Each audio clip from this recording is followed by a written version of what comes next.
नमस्ते, मैं धीरज दायमा। आज कक्षा 12 के लिए हिंदी व्याकरण में जनसंचार माध्यम पढ़ा रही हूँ।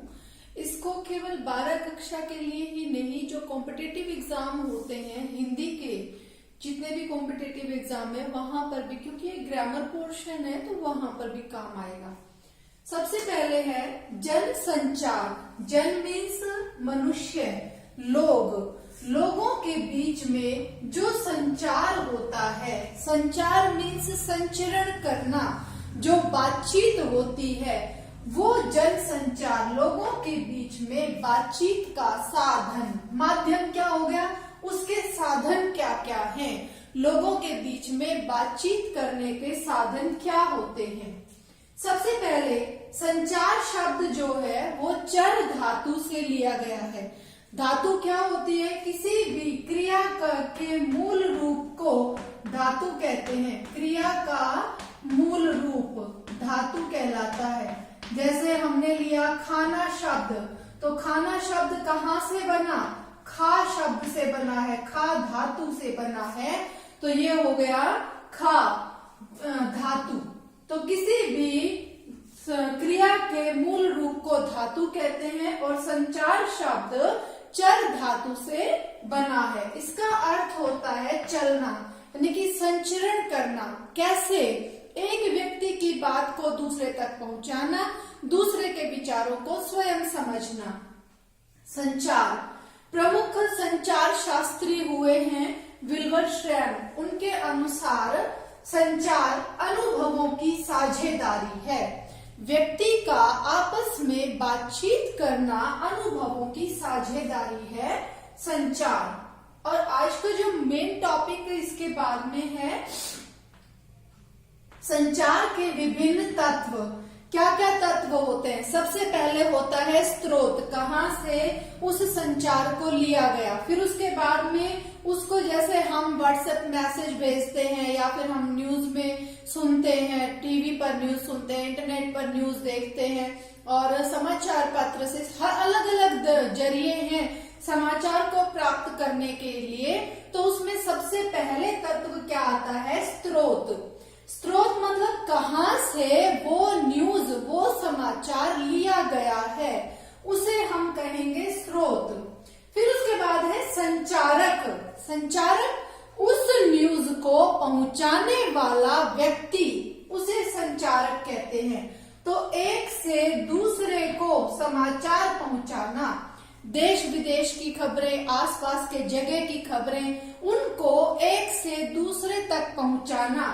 प्राप्त करना स्रोत, पहुंचाने वाला व्यक्ति संचारक। इसके बाद होता है संचार में कोडिंग किया जाता है, एनकोडिंग, कि वो न्यूज को जो छापी जाएगी, जो न्यूज लिखी जाएगी, उसको किस प्रकार से लिखा जाना चाहिए। सबसे पहले कैसी बात हो, उसके बाद कैसा हो, फिर उसके बाद जो समाचार के नियम होते हैं उन्हीं के अनुसार उसे कोड दिया जाता है। उसे कहते हैं कूटीकृत करना, कूट शब्द उसके लिए डालना, जो लोगों को पता है और उनको, जो समाचार देने वाले हैं उनको पता है। नेक्स्ट है संदेश। कोई भी संदेश है, जैसा संदेश है उसी अर्थ में लोगों तक पहुंचाना, उसे कहते हैं समाचार को सही अर्थ में पहुंचाना, लोगों तक पहुंचाना, इसे कहेंगे संदेश। इसके बाद है माध्यम, चैनल। किस चैनल से, किस माध्यम से आप समाचार को पढ़ रहे हैं, आप खबर को पढ़ रहे हैं या किसी के संदेश को प्राप्त कर रहे हैं। आप यहाँ ये वीडियो देख रहे हैं तो आप किस माध्यम से इसको प्राप्त कर रहे हैं। आप समाचार या कोई भी, ये समाचार नहीं है, लेकिन ये एक पढ़ाई का जो साधन है वो आप तक कैसे पहुंच रहा है, वो माध्यम क्या है। तो इसका माध्यम है इंटरनेट, जैसे टेलीफोन, समाचार पत्र, इंटरनेट, टेलीविजन, फैक्स, ईमेल, बहुत सारे जरिए होते हैं, पम्पलेट्स वगैरह हैं, होर्डिंग्स हैं, वो सभी उस समाचार को दूसरे व्यक्ति तक पहुंचाने का माध्यम होते हैं। नेक्स्ट है प्राप्तकर्ता या रिसीवर। संदेश का ये क्वेश्चन ये याद होने चाहिए, ये हर क्वेश्चन कॉम्पिटिटिव एग्जाम में भी आते हैं।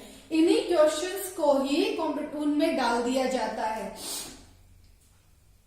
संदेश का अंतिम लक्ष्य, संदेश जिसको प्राप्त होना है उसे कहेंगे प्राप्तकर्ता या रिसीवर।